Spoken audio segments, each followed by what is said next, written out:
Sleeping is a vital part of our existence. Without it, we would cease to function. Even short-term sleep deprivations can result in some pretty effects like impaired thinking or weakened immunity. Sleep feels great. It's a body's way of recharging and healing. It's a great escape, like dreaming says fun. Sleep enthusiasts know that a good snooze is a cure for things like stress, anxiety, and bad mood the last day. So, if I wanted to have the coffee with you in the mornings and you'd only had 3 hours of sleep, would you come? Probably not.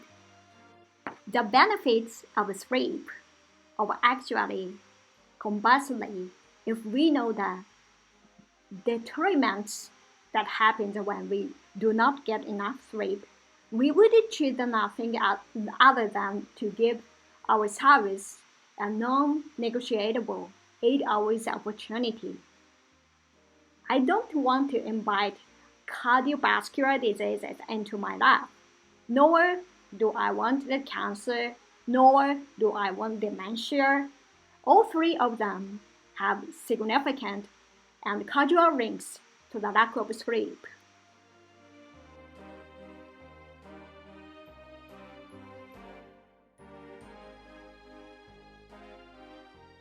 I think a lack of sleep will get us one way or another. It will get us chronically or it will get us acutely. One way it will get us acutely as a car crash. About it, the people such as Margaret Thatcher and Ronald Reagan both went on to develop dementia.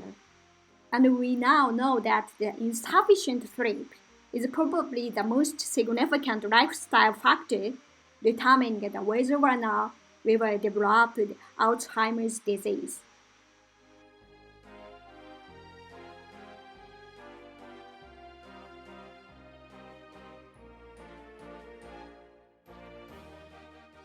Why we sleep?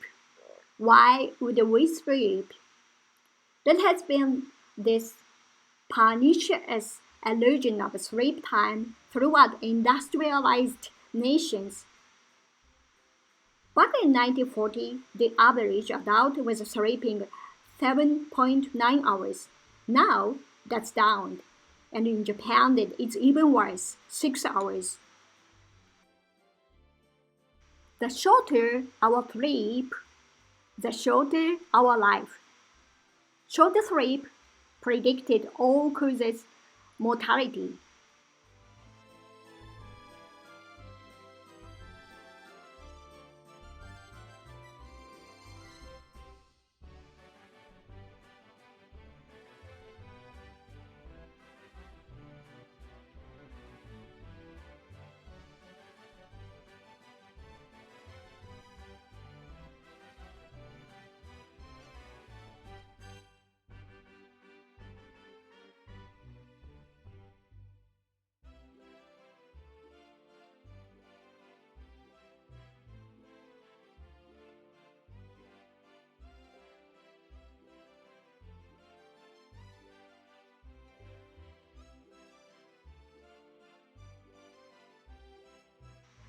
My friends and colleagues have made a big show of getting very little sleep. Sleep is an image problem. We look at people who get sufficient sleep as being lazy or slothful. And what's odd is that we don't always have that opinion. No one would look at an infant sleeping during the day and say, "What a lazy baby."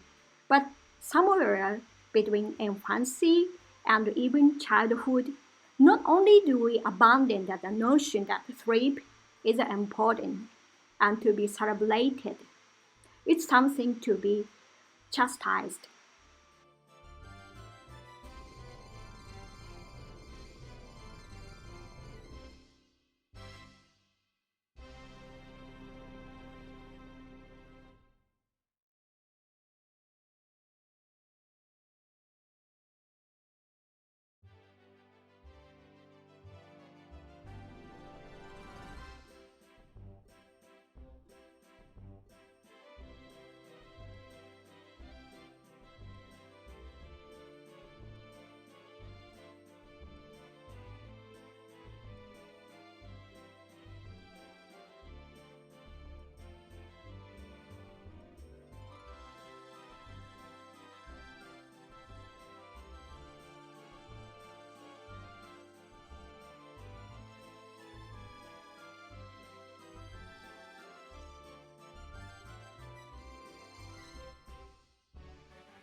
There are probably we can do tonight to start getting better sleep.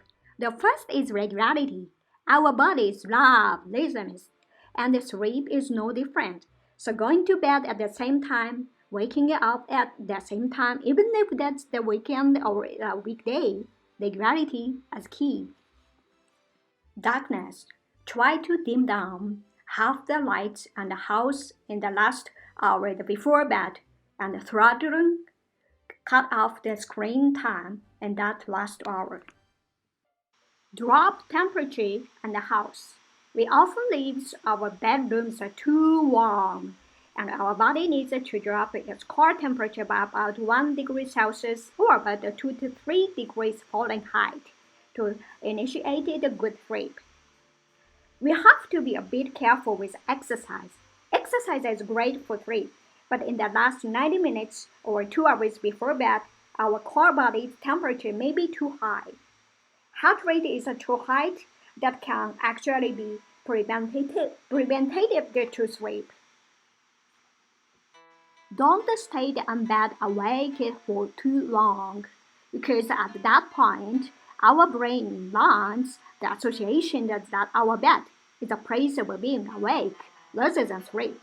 We needed to break that. So after about 20 minutes, if we have not fallen asleep or falling back, go to a different room, only return that when we are asleep, and we will relearn the association. The two things is caffeine and alcohol. Try to abstain from caffeine at least 12 to 14 hours before you go to bed. And then the final is avoid the nightcap. Alcohol will fragment our sleep, so it's littered with many awakenings throughout the night. And finally, alcohol will block our dream sleep, what we call rapid eye movement sleep.